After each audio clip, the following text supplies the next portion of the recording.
برکاتہ رب اشرح لی صدری ویسر لی امری واحلل عقدۃ من لسانی یفقهوا قولی رب ادخلنی مدخل صدق واخرجنی مخرج صدق واجعلنی من لدنک سلطانا نصیرا۔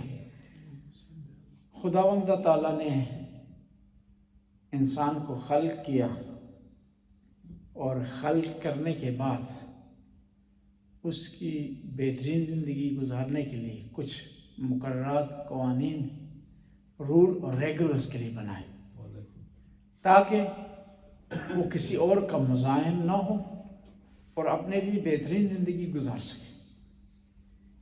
اس کی خوراک کے متعلق قانون بنائے، اس کے لباس سے متعلق قانون بنائے، اس کے رہن سہن سے متعلق قانون بنائے، اور ان تمام امور میں کچھ چیزوں کو منع کیا، کچھ چیزوں کو واجب قرار دیا اور کچھ چیزوں کو بہتر قرار دیا۔ یہاں پر خداوند تعالیٰ نے اسی پر اکتفا نہیں کیا کہ اس کے لیے قانون بنا دیے بس، بلکہ اس کے لیے رول ماڈل پیش کیے کہ یہ چیزیں حرام ہیں، اور ساتھ بتایا کہ فلاں افراد ان چیزوں سے بہترین طریقے سے بچیں۔ یہ چیزیں واجب ہیں، لیکن ایسا نہیں ہے کہ ان پر کوئی عمل نہ کر سکتا ہو، بلکہ بعض تاریخ میں ایسے افراد گزرے ہیں کہ جنہوں نے ان پر عمل کرنے کے لیے عمل کی خاطر اپنی جانیں دے دی۔ پھر خداوند تعالیٰ نے یہاں بھی اکتفا نہیں کیا، بلکہ نشانیاں بتا دیں کہ ایک اچھا مسلمان، اس کے اندر نشانیاں کیا ہونی چاہیے، کون سے گرڈز اس کے اندر ہونے چاہیے، کون سی خصوصیات اس کے اندر ہونے چاہیے، تاکہ معاشرہ بہتر سے بہتر ہو سکے، اس میں کلیش نہ ہو، ٹکراؤ نہ ہو، ٹینشن نہ ہو، اور ہر آدمی اپنے حقوق اور فرائض کے دائرہ کار کے اندر رہتے ہوئے زندگی بسر کر سکے، تاکہ بعض معاملات میں غریب اور امیر برابر ہو سکیں، تاکہ بعض معاملات میں نچلے طبقے کے افراد، بڑے طبقے کے افراد، ان سے ایک جیسا برتاؤ ہو، ایک جیسا سلوک ہو۔ دیکھیں نا، دنیاوی لحاظ سے بعض جگہ پر آپ تفریق کرنے پر مجبور ہیں۔ ایک آدمی زیادہ محنت کرتا ہے، زیادہ کماتا ہے، زیادہ سہولیات اس کو ملتی ہیں۔ ایک آدمی کم محنت کرتا ہے، کم تقدو کرتا ہے، کم جدوجہد کرتا ہے، اس کو کم سہولیات ملتی ہیں۔ لیکن بعض پوائنٹ پر آ کر سارے برابر ہو جاتے ہیں۔ نماز میں سارے برابر ہیں، قبر میں غریب ہو، امیر ہو، چھوٹا ہو، بڑا ہو، طاقتور ہو، کمزور ہو، سائز قبر کا ایک ہی، اور وہاں کی سہولیات ایک جیسی ہیں، کوئی فرق نہیں۔ ایسا نہیں کہ جو آدمی امیر ہے اس کی قبر میں جو دیواریں ہیں وہ سونے کی ہوں گی، ایسا نہیں ہے۔ یا جو غریب ہے اس کو سفید کپڑا پہنایا جائے گا، کفن پہنایا جائے گا، امیر کو جو ہے وہ 3 پیس سوٹ پہنایا جائے گا، ایسا معاملہ نہیں، وہاں سارے برابر ہیں۔ تو اسی معاملے میں کسی نے امام جعفر صادق علیہ السلام سے سوال کیا کہ مولا بتائیں کہ مومن کی کون سی خصوصیات ہیں، کون سی نشانیاں مومن میں پائی جاتی ہیں، کون سی کوالٹی مومن میں پائی جاتی ہیں، اور ان کا ہونا ضروری ہے، اگر وہ ہیں تو وہ مومن ہے، ورنہ مومن نہیں ہے۔ امام فرماتے ہیں قال الصادق علیہ السلام اربۃ من کن فیہ کان مومنا، 4 خصوصیات جس آدمی میں بھی ہیں وہ مومن ہے۔ دیکھیں نا، ہر فیلڈ کے جو ماہرین ہوتے ہیں ان میں کوئی خصوصیات ہوتی ہیں۔ ایک اچھے ڈرائیور کی اپنی خصوصیات، ایک اچھا ایڈمنسٹریٹر آدمی اس کی اپنی خصوصیات، ایک اچھے باپ کی اپنی خصوصیات ہیں، ایک اچھا بیٹا ہونا اس کی اپنی خصوصیات ہیں، ایک اچھا باغ کا مالی ہونا اس کی اپنی خصوصیات ہیں کہ پانی وقت پر لگائے، مناسب پانی پودوں کو دے، ان کی صفائی کا خیال رکھے، کھاد کی فراہمی کا بندوبست کرے اور پودوں کو سردی اور گرمی سے بچانے کا انتظام کرے، اچھا مالی اسے ہم کہیں گے۔ اسی طرح ایک مومن، جو اچھا مومن کون ہو سکتا ہے، ان میں کون سی خصوصیات ہوں کہ وہ اچھا مومن کہلائے، بلکہ مومن کہلائے؟ مومن تو برا ہو نہیں سکتا، مومن ہے ہی اچھا۔ جب مومن کہہ دیے تو ضروری نہیں ہے ساتھ لگائے آدمی اچھا مومن، کیونکہ مومن برا نہیں ہو سکتا۔ یہ ہو نہیں سکتا کہ آدمی کہے کہ مومن بھی اور برا بھی۔ جس طرح کہتے ہیں نا اچھا ظالم اور برا ظالم، ظالم ہوتا ہی برا ہے، اچھا ہو ہی نہیں سکتا۔ کچھ ایسی خصوصیات ہیں اس میں اضافے کی ضرورت نہیں ہوتی اچھا اور برا، خود اس لفظ میں اچھائی پائی جاتی ہے، برائی پائی جاتی ہے۔ آپ کہتے ہیں نا عادل، برا عادل ہو ہی سکتا، عدل و انصاف والا آدمی ہمیشہ اچھا ہوگا۔ امام فرماتے ہیں 4 خصوصیات جس آدمی میں پائی جائے وہ مومن ہے۔ فرماتے ہیں الصدق، پہلی خصوصیت کہ وہ سچا ہو، سچ بولتا ہو، ہر جگہ سچ بولے، غریب کے سامنے بھی، امیر کے سامنے بھی، دوستوں کے سامنے بھی، گھر والوں کے سامنے بھی، دوستوں احباب کے بھی سامنے، سب کے سامنے سچ بولے۔ یہ نہیں ہے کہ جہاں اسے منافع ہو، جہاں پروفٹ ہو، جہاں ڈر لگتا ہو وہاں سچ بولے، جہاں ڈر خوف نہ ہو وہاں سچ نہ بولے۔ سچ بولنا واجب ہے، صرف ایک استثناء ہے سچ بولنے سے متعلق، وہاں آپ کو اجازت ہے کہ آپ جھوٹ بول سکتے ہیں۔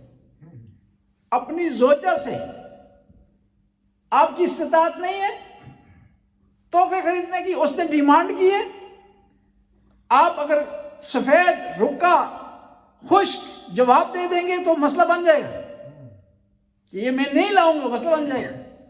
لیکن وہاں پر حکم یہ ہے کہ دل رکھنے کے لیے، معاملات کو ٹھیک رکھنے کے لیے، معاملات کو بہتر چلانے کے لیے وہاں صرف آپ کو اجازت ہے کہ میں نہیں لا سکا، بازار سے گزر نہیں ہوا، تھکا ہوا تھا، بھول گیا تھا۔ اور پھر زوجہ کو بھی چاہیے کہ وہ سمجھ جائے کہ یہ چاہتا ہے لائے لیکن پیسے نہیں ہے اس کے پاس، اس لیے انکار کر رہا ہے، اور اس کے علاوہ کہیں بھی جائز نہیں ہے، جھوٹ بولنا جائز نہیں ہے۔ اور دوسرا الحیا، مومن کی دوسری خصوصیت ہے کہ اس میں حیا پایا جاتا ہے۔ حیا کیا ہوتا ہے؟ حیا انسان کی اندرونی ایسی طاقت ہے جو انسان کو گناہ کرنے سے بچاتی ہے، غلطی کرنے سے بچاتی ہے۔ آپ دیکھیں نا باہر چل رہے ہوتے ہیں، بہت ساری عادتیں آپ کی ہوتی ہیں جو مناسب نہیں ہوتی، لیکن جب باہر چل رہے ہوتے ہیں تو ان عادتوں کو ترک آپ کرتے ہیں۔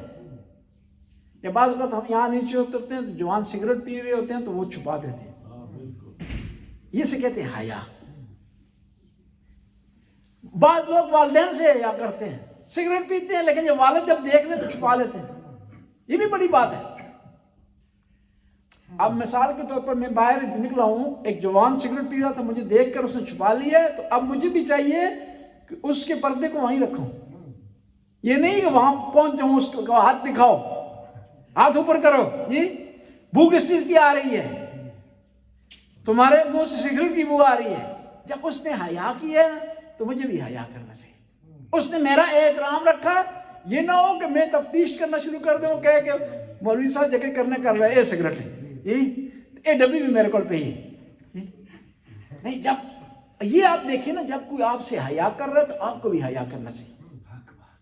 اور حیا مومن کی خصوصیات میں سے خصوصیت ہے، یعنی وہ علناً گناہ اگر اس سے سرزد بھی ہو تو اس پہ معافی مانگ لیتا ہے، اس پہ شرمندہ ہو جاتا ہے، اور خود شرمندگی ایک حیا کی علامت ہے۔ آپ سے غلطی ہوئی، آپ سے خطا ہوئی ہے، گناہ سرزد ہو گیا ہے، شرمندہ ہے، یہ حیا ہے، اور اس کی معافی ہے۔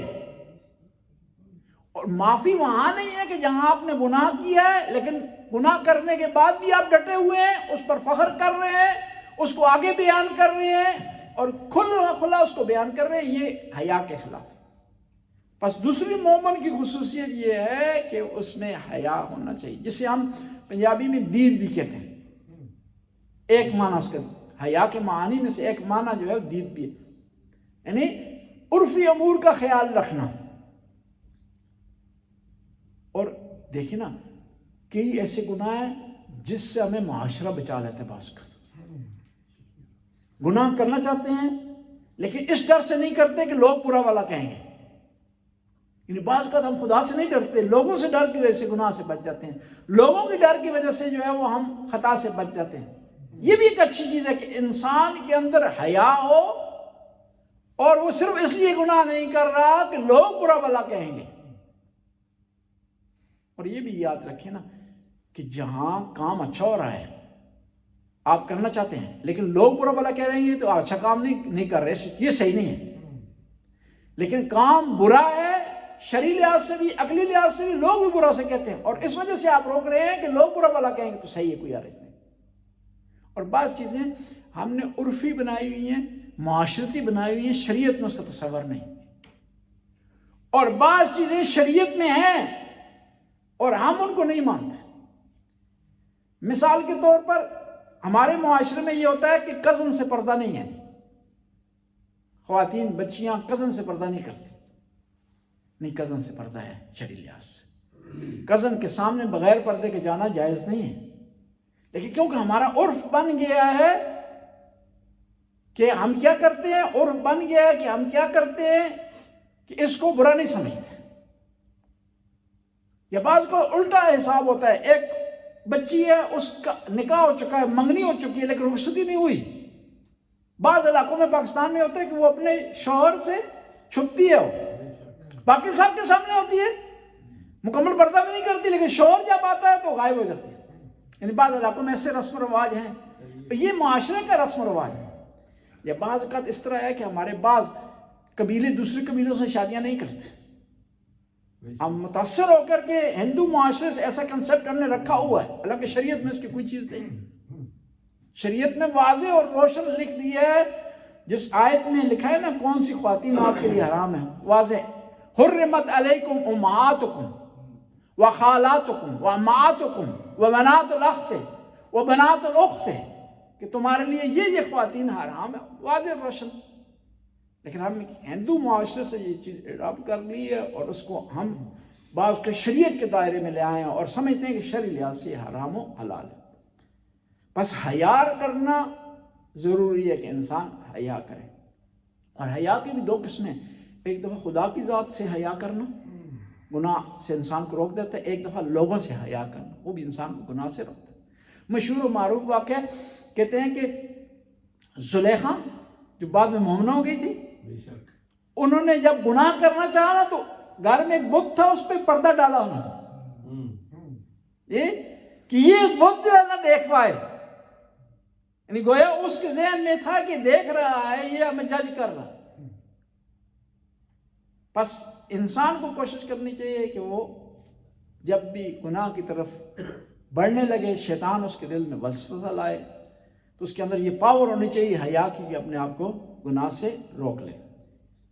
اور تیسری خصوصیت مومن میں یہ ہونی چاہیے حسن الخلق, اچھا اخلاق, پیارا اخلاق.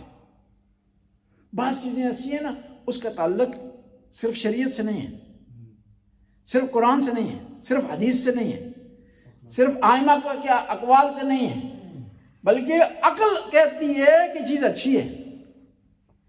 خوش اخلاق آدمی کہیں بھی نقصان نہیں کرتا, کہیں بھی گھاٹے کا معاملہ اس کے ساتھ نہیں ہوتا. بعض لوگ کہتے ہیں نا کہ بہت زیادہ خوش اخلاق ہو جاؤ گے تو لوگ تم پر سوار ہو جائیں گے. نہیں, ایسا مسئلہ نہیں. اچھا اخلاق کم از کم انسان کو نقصان نہیں پہنچاتا. فائدہ پہنچائے نہ پہنچائے وہ علیحدہ بات ہے, لیکن نقصان کو کبھی بھی نہیں پہنچائے. اور اچھا اخلاق اتنا تاثیر رکھتا ہے کہ مرنے کے بعد بھی لوگ یاد رکھتے ہیں.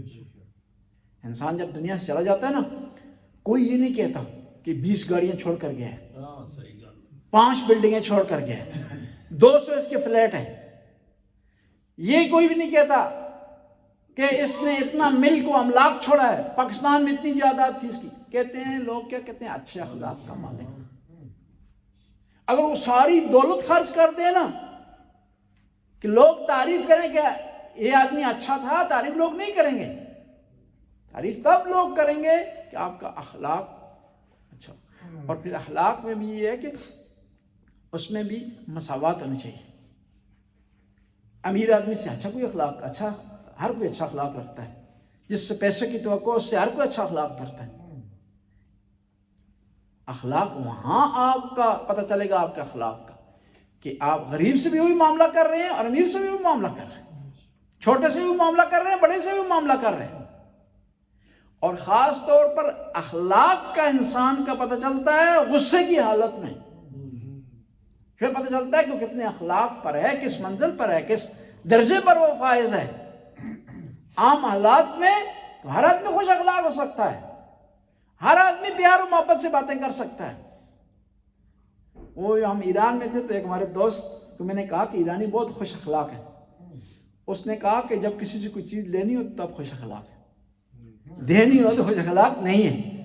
یعنی اس نے ایک مثال دی، انسان کو دونوں معاملوں میں خوش اخلاق ہونا چاہیے اور رہنا چاہیے۔